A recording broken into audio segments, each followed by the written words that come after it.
हाँ जी दोस्तों, मैं जतिन गिल एक बार आपका फिर से स्वागत करता हूँ निम्बस आईएएस के यूट्यूब चैनल पे। तो देखिए, जैसे हमारी अभ्यास सीरीज़ जो टारगेट प्री के लिए है वो बहुत ही सक्सेसफुल चल रही है। तो अब हम पहुँच चुके हैं डे 7 पे। तो देखिए, काफ़ी अच्छा अभी तक रिस्पॉन्स हमें आ रहा है। बच्चे कह रहे हैं कि काफ़ी ज़्यादा मदद हो रही है।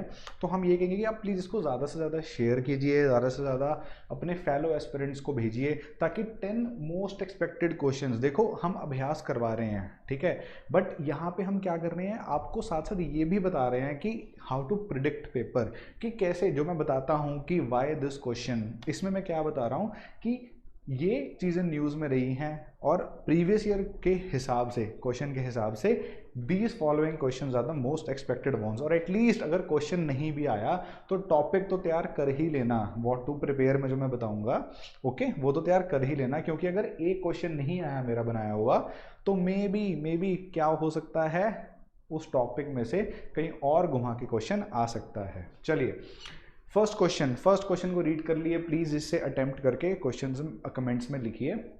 चलिए दोस्तों, फर्स्ट क्वेश्चन क्या कह रहा है कि there is a parliamentary system of government in the India because, कि भाई parliamentary system of government India में है, वो उसकी इनएविटेबिलिटी, मतलब कि अगर इनमें से वो फीचर जो हम मार्क करेंगे यस, अगर वो फीचर नहीं हुआ तो हम पार्लियामेंट्री सिस्टम नहीं कहला सकते इंडिया को। वो ऐसा कौन सा इनएविटेबल, वो कैसा, ऐसा कौन सा एक इंपॉर्टेंट फीचर है? पहला, Lok Sabha is elected directly by the people. बताइए जरा, अब अगर हम लेट से Lok Sabha elected directly by the people ना करें, कोई इलेक्टोरल कोलाज बना लें, ठीक है, तो क्या पार्लियामेंट्री सिस्टम खत्म हो जाएगा? नहीं होगा। क्यों? देखो, ये स्टेटमेंट गलत है। क्यों? क्योंकि लोकसभा का इलेक्शन जो डायरेक्टली है वो डेमोक्रेसी से लिंक्ड है, वो पार्लियामेंट्री सिस्टम ऑफ गवर्नमेंट से लिंक्ड नहीं है। There can be an number of ways जहां पे हम क्या कर सकते हैं, इलेक्टेड डायरेक्टली नहीं कर सकते, इनडायरेक्टली इलेक्ट भी कर सकते हैं। तो इसका पार्लियामेंट्री सिस्टम पे इंपैक्ट नहीं पड़ रहा है। अब parliament can amend the constitution, अब देखो इसका मतलब क्या है, पार्लियामेंट तो है ही है ना, चाहे वो कॉन्स्टिट्यूशन को अमेंड कर सकता है या नहीं कर सकता है। ये पार्लियामेंट्री सुप्रीमेसी की बात कर रहा है, ना कि पार्लियामेंट्री सिस्टम की। ओके, तो पार्लियामेंट्री सिस्टम ऑफ गवर्नमेंट में, अब बेसिक स्ट्रक्चर डॉक्ट्रिन को याद कर लो, तो बेसिक स्ट्रक्चर क्या कह रही है कि अमेंड कर सकते हो लेकिन बेसिक स्ट्रक्चर खराब नहीं करना है। लेकिन इससे पार्लियामेंट्री सिस्टम पे तो कोई फर्क नहीं पड़ रहा है। अब Rajya Sabha can not be dissolve, अब इसमें ये समझ नहीं आ रहा कि अगर राज्यसभा लेट से डिसॉल्व नहीं हो रही, अगर डिसॉल्व हो भी जाती है तो पार्लियामेंट्री सिस्टम थोड़ी खत्म हो रहा है, यहाँ पे पार्लियामेंट्री सिस्टम है स्टिल इंटैक्ट। तो कुछ रिलेशन समझ नहीं आ रहा है ना, तो ये क्या है, ये भी गलत है। बचता क्या है, काउंसिल ऑफ मिनिस्टर्स जो हैं रिस्पॉन्सिबल टू द लोकसभा हैं, correct, this is the correct option. But why? Explain कैसे, जस्टिफिकेशन माइंड में कैसे देनी है अपने आप को। पार्लियामेंट्री सिस्टम ऑफ गवर्नेंस जो है वो एक एस्पेक्ट पे सबसे ज्यादा फोकस करता है, क्या? अकाउंटेबिलिटी। किस पे फोकस कर रहा है ये? अकाउंटेबिलिटी पे। तो व्हाट इज अकाउंटेबिलिटी? अब मैं अगर बात करूं अकाउंटेबिलिटी क्या होती है, अब अकाउंटेबिलिटी इज द थिंग कि आप जो भी काम कर रहे हैं सही या गलत, आप किसको अकाउंटेबल हो, किसको लेट से रिस्पॉन्सिबल हो। अगर मैं थोड़ा और टोन डाउन करूं, हालांकि फर्क है दोनों में, लेकिन फिर भी आपकी पूछताछ कौन कर सकता है, कौन है? काउंसिल ऑफ मिनिस्टर्स को चेक में रखने के लिए हमारे पास लोकसभा है। कौन कौन से लोकसभा क्या यूज कर सकती है? नो कॉन्फिडेंस मोशन का। लोकसभा क्या यूज कर सकती है बताइए? हाफ एन आवर डिस्कशन का। और बहुत सारे ऐसे मेजर्स हैं जो लोकसभा यूज कर सकती है, keep a check on the executive, that is council of ministers. तो यही तो सबसे बड़ा असेंस है पार्लियामेंट का। तो ये हमारा आंसर डी यहां पे ठीक होगा। ठीक है दोस्तों, डी हमारा ठीक है आंसर, बिल्कुल ठीक है। तो ये क्या है, प्रीवियस ईयर पैटर्न पे ये बेस्ड है। ठीक है, how to solve it, how to solve it में क्या है, think about the negative aspect which of the following features are inevitable. तो मैंने यही कीवर्ड से शुरू करा था कि ऐसे क्वेश्चंस में ऐसा सोचना है कि कौन सी ऐसी चीज है या कौन सा ऐसा फीचर है जो अगर ना हो तो इंडिया पार्लियामेंट्री सिस्टम नहीं रहेगा। अब फीचर्स ऑफ पार्लियामेंट्री सिस्टम आपने पढ़ लेने हैं, क्या क्या फीचर्स होते हैं। ठीक है दोस्तों, चलते हैं आगे।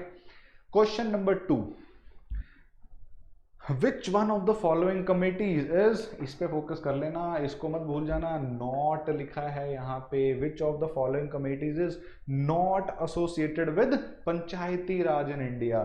तो अब क्या लग रहा है, काफी फैक्चुअल क्वेश्चन है ना, काफी फैक्चुअल क्वेश्चन है। जो पंचायती राज का जो अपना टॉपिक है जिसमें 11th शेड्यूल आ जाता है, वो सब अगर आपको याद हो, अगर आपको हिस्ट्री ऑफ पार्लियामेंट्री रिफॉर्म्स याद हो, तो आप ये क्वेश्चन को देख के ही निकाल सकते हैं, और कोई रास्ता भी नहीं है। फैक्चुअल क्वेश्चंस कई बार आते हैं हमें, तो ये क्वेश्चन निकालने के लिए भी हमें फैक्चुअल नॉलेज की ज़्यादा ज़रूरत है। जैसे कि अगर हम क्या बात करते हैं, अब यहाँ पे देख के हमें ये पता लग रहा है कि देखो कि दिनेश गोस्वामी कमेटी, क्योंकि मैंने इलेक्टोरल रिफॉर्म्स के बारे में पढ़ा है, क्योंकि मैंने आर्टिकल 324 में जो इलेक्शन कमीशन है उसके बारे में पढ़ा है, तो उसके बारे में मेरे को पता होना चाहिए कि वो गोस्वामी कमेटी जो है ये पंचायती राज से लिंक नहीं रख रही है, क्योंकि बाकी सारी कमेटीज तो रख रही हैं, लेकिन मेरे को बाकियों के बारे में चलो नहीं भी पता, मान गए, लेकिन इसका मेरे को श्योर है कि ये तो इलेक्टोरल रिफॉर्म्स के लिए बनाई गई थी, और आज के टाइम पे तो बहुत ज़्यादा ऑफनली कोटेड कमेटी है ये, है ना। तो ये कमेटी का क्या करना है, ये कमेटी को हमने क्या करना है, टिक करना है, क्योंकि क्वेश्चन क्या कह रहा है, not associated with Panchayati Raj in India, not associated, तो दिस इज करेक्ट। देखें जरा बी, तो ये भी based on previous year pattern है। कैसे सॉल्व करेंगे, रिमेंबर करो भाई, गोस्वामी कमेटी बहुत ही फेमस कमेटी है, इलेक्टोरल रिफॉर्म से बहुत ही फेमस कमेटी है। इवन आप इलेक्शन कमीशन की वेबसाइट पे कभी जाएंगे तो आपको दिखेगा कि ये कमेटी, उन्होंने वहाँ पे स्पेशल लिखा हुआ है इसकी रिपोर्ट क्या थी, इस हमें क्या क्या चीज़ें माननी चाहिए, और इवन जब इलेक्शन कमीशन खुद अपनी पर्सनल रिपोर्ट्स भी जब निकालता है तो उसमें दिनेश गोस्वामी कमेटी का रेफर करता है, उनको रेफर करता है। What to prepare committees regarding PRIs electoral reforms. अब क्या करना है, कमेटी जो इंपॉर्टेंट कमेटीज न्यूज़ में रही हैं उनको पढ़ लो। ओके, काफ़ी ऐसी कमेटीज हैं। रोहिणी कमीशन कमेटी, पता है Rohini committee, justice Rohini committee किस चीज़ की है, मेरे को लिख के बताओ ज़रा कमेंट्स में। तो ऐसी सी कमेटीज आ सकती हैं, तो इनको हमने प्रिपेयर करके जाना है, फुली प्रिपेयर होके जाना है। चलिए जी, क्वेश्चन नंबर 3 को अटेम्प्ट कर लीजिए एक बार। क्वेश्चन नंबर 3 क्या कह रहा है, Montesquieu's theory of separation of powers emphasises primarily on. अब देखो यहाँ पे आपको मोंटेस्क्यू से कोई लेना देना नहीं होना चाहिए, मोंटेस्क्यू कोई भी हो सकता है। चलो मान लेते हैं कि उसने सेपरेशन ऑफ पावर्स थ्योरी दी है। अगर हम पॉलिटिकल साइंस में आपको पढ़ा रहा होता तो मैं बताता कि भाई सेपरेशन ऑफ पावर्स है, मोंटेस्क्यू कौन था, फ्रेंच स्कॉलर है एंड ऑल दीज थिंग्स। पर यहाँ पे आपके लिए सिर्फ ये इंपॉर्टेंट है, ये कीवर्ड का आपको समझना और इसका पता होना कि what do you mean by separation of powers. तो यहाँ पे किसकी पावर्स की सेपरेशन की बात हो रही है, बताइए किसकी पावर्स की सेपरेशन की बात हो रही है। यहाँ पे पहली बात तो गवर्नेंस की बात हो रही है। तो क्या कह रहे हैं, सेपरेशन ऑफ पावर्स, किस में सेपरेशन, वो कह रहे हैं 3 अंग हैं, 3 ब्रांचेस होती हैं। कौन होती है भाई, लेजिस्लेटर, एग्जीक्यूटिव एंड जुडिशरी। ये तो हमने सर आप कहो कि 7th की सिविक्स में ही पढ़ा था, आप क्यों बता रहे हो। लेकिन अब इनकी थ्योरीज है कि how they will interact and operate with each other. अब सेपरेशन ऑफ पावर्स कहता है कि इनके बीच में एक एयर टाइट गैप होना चाहिए। ओके, एक एयर टाइट गैप होना चाहिए। अब वो जो गैप है उसमें अगर एक भी चीज बच गई तो उसको भी आप क्लोज कर दो, पूरा ऐसे क्लोज कर दो। मतलब कि जो एग्जीक्यूटिव है वो लेजिस्लेचर के डोमेन में नहीं आना चाहिए, और जो जुडिशरी है वो एग्जीक्यूटिव के काम में इंटरफेरेंस नहीं करनी चाहिए। और मतलब क्या है इसका, थ्योरी को छोड़ो, प्रैक्टिकल इंप्लीकेशन की बात करो। प्रैक्टिकल इंप्लीकेशन का मतलब है कि जुडिशरी को लॉज नहीं बनाने हैं, जुडिशरी को लॉज नहीं बनाने हैं। जो लेजिस्लेचर है उसको जाके लॉज को एनफोर्स नहीं करना है, एग्जीक्यूटिव का काम नहीं करना है। तो और जो एग्जीक्यूटिव है उसको लॉज नहीं बनाने हैं, उसको लॉज को इंप्लीमेंट करवाना है। ये क्या है, this is separation of powers theory. तो अब ये सवाल आया है कि जो सेपरेशन ऑफ पावर्स थ्योरी है, जिसके बारे में हम इंडिया में भी बात करते हैं, यूएस में भी बात करते हैं, ये जो सेपरेशन ऑफ पावर थ्योरी है ये क्यों आई, क्या इसका मेन ऑब्जेक्टिव था, क्यों इसको लाया गया? सबसे पहले अकाउंटेबिलिटी, एफिशिएंसी, ट्रांसपेरेंसी या फिर लिबर्टी? क्यों? तो देखो यहां पे ट्रांसपेरेंसी और एफिशिएंसी को हम काट सकते हैं सबसे पहले। क्यों? क्योंकि ट्रांसपेरेंसी की तो कोई मतलब डायरेक्टली मैच ही नहीं हो रहा ना। अगर जुडिशरी इंटरफेयर नहीं करेगी एग्जेक्टिव में तो क्या होगा? ट्रांसपेरेंसी, ओपेकनेस, कोई बात हो रही है? नहीं, बात सी बन नहीं रही। एफिशिएंसी फिर भी लग सकता है कि हाँ एफिशिएंट होंगे, लेकिन क्या ये सही है? क्या ये सही है? नहीं सही है। क्योंकि अगर लेट्स से एग्जेक्टिव और लेजिस्लेचर सेम है, लेजिस्लेचर लॉ बना रहे हैं और उन्हीं में से एग्जेक्टिव निकल के इंप्लीमेंट कर रहे हैं, तो ये उल्टा ज्यादा ईजी नहीं होगा, ये ज्यादा एफिशिएंट नहीं होगा, क्योंकि इन्होंने खुद ही तो लॉ बनाया, तो ये भी ज्यादा एफिशिएंट हो सकता है। तो इसको भी हम काट देते हैं। अब ये दो जो हमारी ऑप्शंस बची हैं, इसमें से क्वेश्चन निकालना थोड़ा एक टास्क है, क्योंकि इससे पहले जब मैं पढ़ा रहा था, हमने काफ़ी बच्चों से क्वेश्चन सॉल्व करवाया, तो सब ने मतलब मोस्टली 80% बच्चों ने मार्क करा अकाउंटेबिलिटी। मैंने पूछा क्यों, तो वो कह रहे हैं कि यहां पे अकाउंटेबिलिटी सेट हो रही है। कैसे?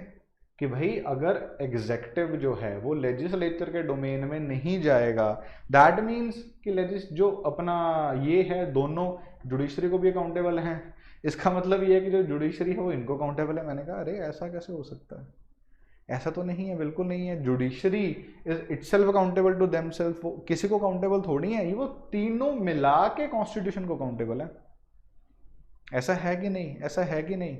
सो यही हम यहां पे बात कर रहे हैं कि अकाउंटेबिलिटी नहीं है, यहां पे किसकी बात हो रही है? Liberty is the right answer. But why liberty is the right answer? Liberty is the right answer because जब एक दूसरे के डोमेन में इंटरफेरेंस नहीं होगी, कीवर्ड क्या है यहां पे? नॉन इंटरफेरेंस है, जो मोंटेस्क्यू ने दिया था। जब एक दूसरे के डोमेन में इंटरफेरेंस नहीं होगी तो जुडिशरी विल ऑपरेट इन अ क्या कह सकते हैं उसको? स्पेशलाइजेशनल फंक्शनल कैपेसिटी। अब अगर वो अपनी स्पेशलाइजेशन पे काम करेगी तो वो तो उसको तो लिबर्टी मिल गई ना काम करने की। Same is for executive. अगर एग्जीक्यूटिव के पीछे हम जुडिशरी लगा दें कि भाई जो जुडिशरी कहेगी वही करो, तो वो तो इधर उधर चलते रहेंगे, लिबर्टी किसी के पास नहीं होगी काम करने की। तो इस लॉजिक को यूज करना है, ऐसे हमने सोचना है और ऐसे हमारा आंसर लगेगा लिबर्टी का। तो सेपरेशन ऑफ पावर जो डॉक्ट्रिन है जो मोंटेस्क्यू देते हैं, उसका सबसे बड़ा मतलब क्या है? उसका मतलब क्या है? लिबर्टी। सबके पास लिबर्टी होनी चाहिए।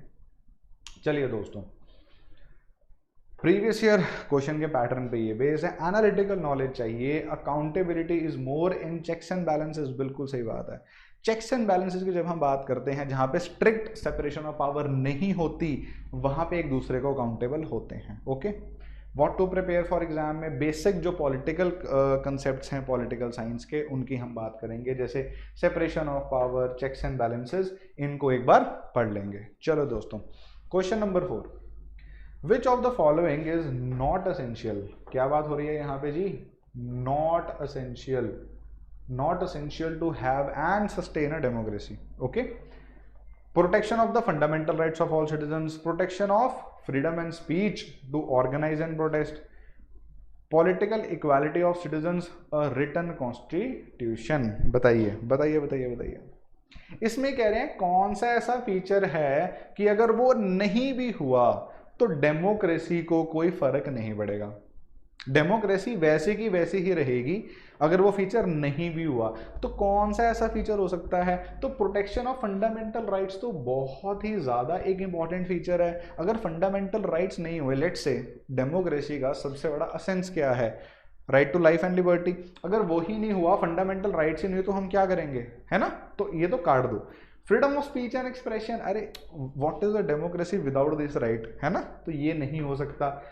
पॉलिटिकल इक्वालिटी, एग्जैक्टली अगर हम एक आदमी को बोलें कि यू हैव द 2 वोट्स, लेकिन एक आदमी को बोलें you have the single vote, तो एक आदमी जिसके पास 2 वोट्स होंगे उसकी ज़्यादा इंपॉर्टेंस आ जाएगी ना पॉलिटिकल सिस्टम में, तो वो पॉलिटिकल इक्वालिटी नहीं हुई, इनइक्वालिटी होगी। तो पॉलिटिकल इक्वालिटी होना बहुत ज़्यादा ज़रूरी है, लेकिन रिटन कॉन्स्टिट्यूशन होना ज़रूरी नहीं है। अगर कॉन्स्टिट्यूशन नहीं भी है तो भी डेमोक्रेसी चल सकती है, सस्टेन कर सकती है। इसका जीता जागता एग्जाम्पल है United kingdom, UK, Britain, England. वहां पे नहीं है एक रिटन कॉन्स्टिट्यूशन, लेकिन फिर भी वहां पे डेमोक्रेसी सस्टेन कर रही है। तो आंसर क्या है? डी। कैसे सॉल्व करना था इसे? Written constitution is not essential for a democracy. Concept है ये, कंसेप्ट बिल्डिंग है, एनालिटिक्स है, समझना है इसे। What to prepare for exam, essentials of a democratic state क्या होते हैं, उनकी हमने बात करनी है। ठीक है जी, चलो अब क्या बात आ रही है? Right to vote and to be elected in India is. चलो ये क्वेश्चन ना बहुत बच्चों को तंग करता है। ये जब हम क्लास में भी किसी से बात पूछ लेते हैं ना, अच्छा यार बताओ भाई को जो राइट टू प्रॉपर्टी लेट से क्या है, अरे सर लीगल राइट है, अरे सर कॉन्स्टिट्यूशनल राइट है। राइट टू वोट क्या है? अरे सर लीगल राइट है, कॉन्स्टिट्यूशन राइट है। तो यहाँ पे थोड़ी कन्फ्यूजन है बच्चों में, देखने को हमें मिला है। तो भाई अब हम क्या बात करेंगे? Right to vote and to be elected क्या है? पहली बात, फंडामेंटल राइट तो नहीं है, क्योंकि पार्ट 3 में as such it is not mention. तो जब पार्ट 3 में इट इज नॉन मेंशन, तो अब हम कह सकते हैं नेचुरल राइट क्या है? What is a natural right? Natural right क्या होता है? नेचुरल राइट इज जो हमें नेचर ने, भगवान ने दिया है। तो क्या भगवान ने हमें दिया है राइट टू वोट? भगवान ने तो हमें स्टेट भी नहीं दी।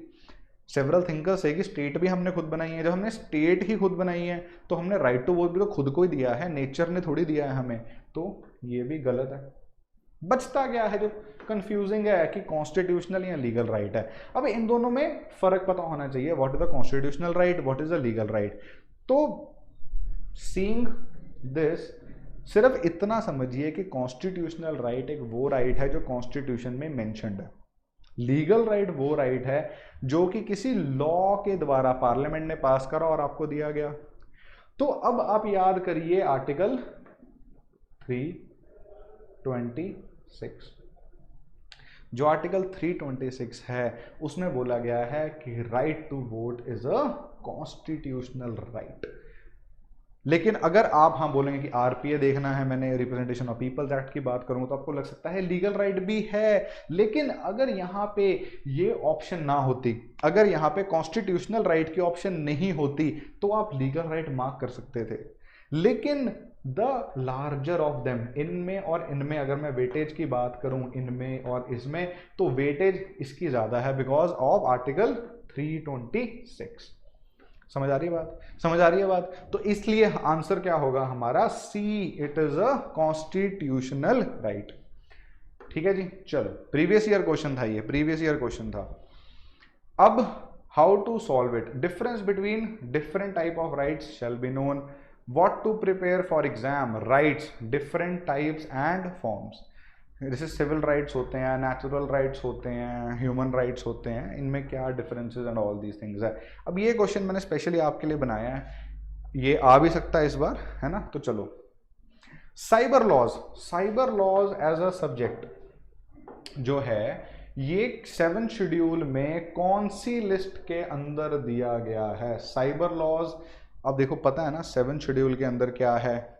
7 शेड्यूल के अंदर दिया गया है, स्टेट लिस्ट में ये आएगा, यूनियन लिस्ट में ये आएगा, कंकरेंट लिस्ट में ये आएगा। ओके, तो कौन सी लिस्ट में साइबर लॉस का सब्जेक्ट है? ये आइटम है, साइबर लॉस किस में है? Union, state, concurrent, none of the above. Now what if I tell you कि इस क्वेश्चन को निकालने का सिर्फ एक ही रास्ता है कि आप न्यूज़ फॉलो करें और आप फैक्चुअल जानकारी अपनी सही रखें। फैक्चुअल जानकारी कैसे सही रखेंगे? एक ही तरीका है, अखबार पढ़ो। ठीक है, एक लॉजिक आप ये लगा सकते हैं कि जब कॉन्स्टिट्यूशन बना, क्या उस टाइम पे कोई आईटी रेवोल्यूशन थी? क्या उस टाइम पे साइबर लॉज बने थे? आईटी एक्ट कब बना है? 2000 में बना है।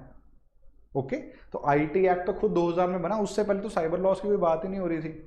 तो भाई ओरिजिनल कॉन्स्टिट्यूशन में तो ये नहीं हो सकता, ऐड करा हो सकता है। तो जब ऐड करने गए होंगे तो क्या स्टेट की जुरिसडिक्शन को छोड़ देंगे? नहीं।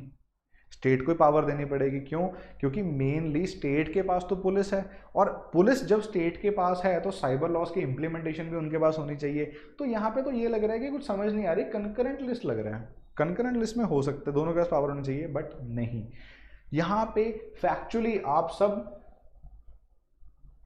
करेक्ट होने चाहिए, क्योंकि नन ऑफ द अबव है। ये साइबर लॉज किसी भी लिस्ट में नहीं है, और जो किसी भी लिस्ट में नहीं होता वो किस में आ जाता है?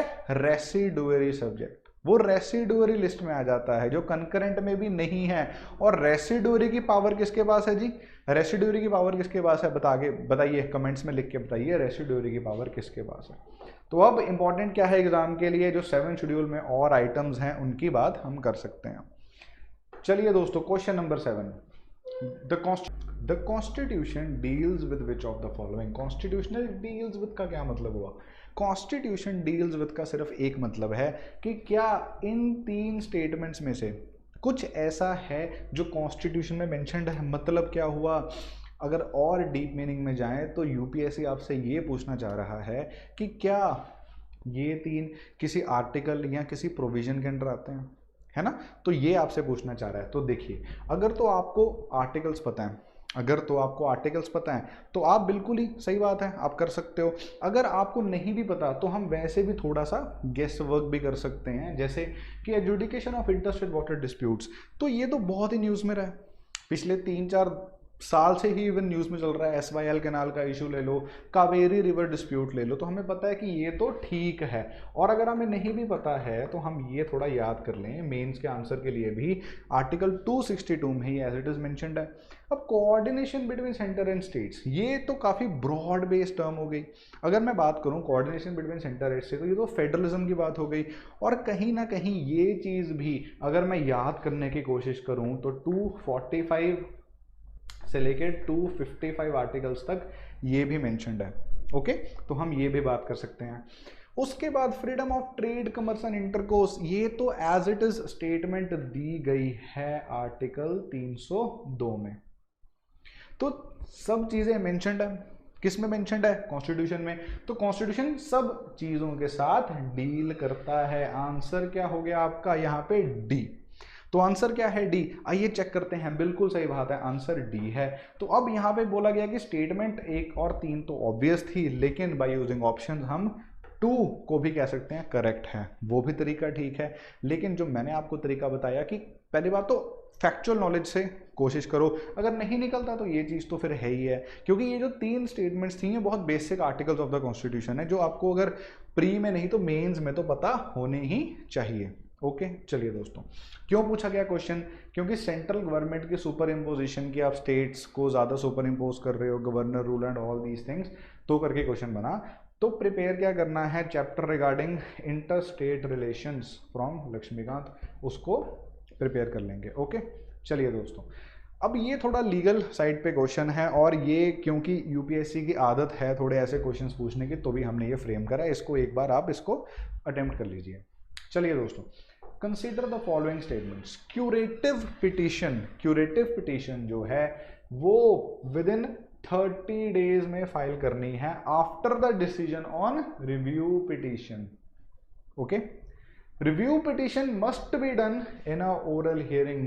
मस्ट कह रहे हैं, must be done in a oral hearing. तो देखो, अब जैसे मैं लीगल बैकग्राउंड से हूं, हमें सबसे पहले जब एक बेयर एक्ट या एक कुछ भी रीड करना सिखाते हैं लॉ, तो हमें ये बताते हैं कि आपको ये जो कीवर्ड्स हैं इन पे बड़ा ध्यान देना है। मस्ट हो गया, विद इन हो गया, है ना? क्योंकि ये ही बताते हैं लॉ के जो लूप होल्स हैं, या लॉ में जो हम कोई भी चीज़ फाइल करनी है वो इन्हीं पे डिपेंड है, और ये क्वेश्चन भी इन्हीं से निकलेगा। कैसे? पहली बात, what is a curative petition? इतना टाइम नहीं है कि पूरा कंसेप्ट बता सकूं, ये इटसेल्फ आधे घंटे का कंसेप्ट है, बट सिर्फ इतना बता दूंगा कि ये आपने याद रखना है कि it is the last resort. It is the, लिख देता हूं मैं, it is the last resort. जब आपकी स्पेशल लीव पिटीशन भी कैंसिल हो जाती है, जब आपकी मर्सी पिटीशन भी कैंसिल कर दी जाती है, जब आपकी रिव्यू पिटीशन भी कैंसिल कर दी जाती है ना, ये क्या है? लास्ट रिजॉर्ट बन जाता है, क्यूरेटिव पिटीशन। ओके, तो अब यहाँ पे क्या कह रहे हैं कि जो क्यूरेटिव पिटीशन है वो रिव्यू पिटीशन के 30 दिन के अंदर ही हमें फाइल करनी है। क्या ये ठीक है स्टेटमेंट? पहली बात, यूपीएससी का पैटर्न देखेंगे कि जहां पे फैक्ट्स आ जाते हैं वो नॉर्मल स्टेटमेंट गलत होती है, तो ये फैक्ट यहां के लिए भी ठीक हो रहा है। ये थ्योरी, सॉरी फैक्ट कह दिया मैंने, ये थ्योरी यहां के लिए भी ठीक हो रही है क्योंकि यहाँ पे एक फैक्ट था, इस करके हम इसको गलत कर देंगे। तो फर्स्ट स्टेटमेंट इज रॉन्ग। अब सेकंड स्टेटमेंट में कह रहे हैं कि जो रिव्यू पिटीशन होती है वो सिर्फ ओरल हियरिंग में हो सकती है। ये तो आपको देख के गलत लग रहा होगा कि यार ऐसा कैसे हो सकता है कि सिर्फ ओरल हियरिंग ही हो इसकी, ऐसा तो नहीं हो सकता ना, कुछ और भी चीज होगी, रिटन हियरिंग कुछ भी तो हो सकता है। तो इसलिए ये क्वेश्चन भी रॉन्ग है। Review petition must be done in oral hearing is a wrong question. Could be done in oral hearing, अगर मैं यहां लिखता मस्ट की जगह could be in oral hearing, that would have been right, क्योंकि court की power है कि अगर आपको करना है ओरल हियरिंग कर सकते हो। ओके, तो दोनों ही गलत हैं, तो आंसर होगा हमारा नन ऑफ द अबव। तो आंसर यहां पे है डी। चलिए दोस्तों, डी आंसर है। रिसेंटली सुप्रीम कोर्ट ने क्यूरेटिव पिटीशन का issue Bhopal gas strategy compensation के लिए उठाया था। सेंटर ने कुछ अपील करी थी क्यूरेटिव पिटीशन के लिए, उन्होंने डिसमिस कर दी थी, तो ये बड़ा इसका क्रिटिसिज्म हुआ था, तो ये क्वेश्चन पूछा गया। Understand the facts regarding curative petition. Okay, curative petition जब आप पढ़ोगे तो review petition, special leave petition, mercy petition सब उसके बीच में आ जाएगा। सब पढ़ना है आपने, सब तैयार करने हैं। Other concepts of the news वही बात कर रहा हूँ, वो सब कुछ आपने तैयार करना ही करना है। चलिए जी, second last question, which is the nodal agency that gives permission to any foreigner participate in any international event? चलो बताइए, बताओ ये बताओ। अब इसको सोच के आपको लग रहा होगा कि यार कोई फॉरेनर है, एनी फॉरेनर है, वो किसी भी इंटरनेशनल इवेंट में पार्टिसिपेट करे, अरे इंडिया का क्या लेना देना। बट नहीं, ये जिस कंटेक्स्ट में क्वेश्चन को पूछ रहे हैं उस कंटेक्स्ट को समझने की आप कोशिश कीजिए। ये कंटेक्स्ट किस कंटेक्स्ट में पूछ रहे हैं? ये कह रहे हैं कि कोई भी फॉरेनर अगर एक इंटरनेशनल इवेंट में पार्टिसिपेट करना चाहता है इन इंडिया, और वो जो इन इंडिया लिखा है ना, वो क्या है? वो यहाँ पे मेंशन नहीं है, वो इम्प्लाइड है। ओके, वो इम्प्लाइड है, क्योंकि अब ये सब क्या है, ये सब तो इंडिया की बात ही कर रहे हैं। तो ये सिर्फ आपको कंफ्यूज करने के लिए दिया गया है कि कोई भी फॉरेनर, नहीं तो आप ऐसे सोचोगे ना कि कोई भी फॉरेनर कहीं भी कुछ भी इंटरनेशनल इवेंट में पार्टिसिपेट कर रहा है, who is India to give them permission. But नहीं, अगर वो इंडियन सॉइल पे लेट से हो रहा है तो ये तो कट ही गया, इंडियन काउंसलेट ऑफ द, तो यहाँ पे बचा गया MEA, PMO या MHA। अब यहाँ पे आपको ये नोटिस करना पड़ेगा कि आपके करंट अफेयर्स कितने ज़्यादा अच्छे हैं कि G20 इंडिया में हो रहा है कि नहीं हो रहा है, उसी पे क्वेश्चन बनाया गया है। तो G20 इंडिया में हो रहा है, उसमें जितने भी फॉरेन डेलीगेट्स आ रहे हैं जो G20 में पार्टिसिपेट कर रहे हैं, उनकी परमिशन किसने दी है बताओ? क्या MEA ने दी है? नहीं। PMO ने दी है? नहीं। MHA ने दी है। MHA ने उनको क्लियरेंस दी है जितने भी G20 के डेलीगेट्स आ रहे हैं। तो क्या ये क्वेश्चन ठीक नहीं हो गया? G20 में कितने डेलीगेट्स आ रहे हैं, वो सब फॉरेनर्स भी हैं और वो इंटरनेशनल इवेंट भी अटेंड करने आ रहे हैं।